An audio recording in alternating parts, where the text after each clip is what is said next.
నందు ప్రేమైన వాళ్ళారా, ప్రభువైన యేసుక్రీస్తు నామములో మీ అందరికీ శుభాభివందనములు. ఉదయకాలమున కలువరి కృపా సన్నిధికి మిమ్మల్ని ఆహ్వానించుచున్నాను. ద్వితీయోపదేశకాండము 20వ అధ్యాయము 10వ వచనంలో, యుద్ధము చేయుటకు మీరు ఒక పురము మీదకి సమీపించినప్పుడు సమాధానము నిమిత్తం రాయబారమును పంపవలెను. సమాధానం అనేది నీకు ఉత్తరం ఇచ్చి గుమ్మములను తెరచిన ఎడల దానిలో ఉన్న జనులందరూ నీకు పళ్ళు చెల్లించి నీకు దాసులగుదురు.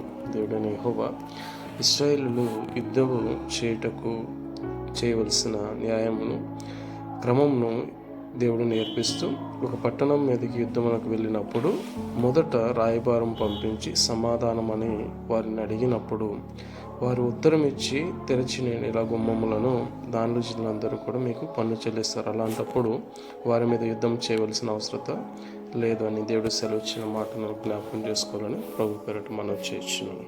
ఆమె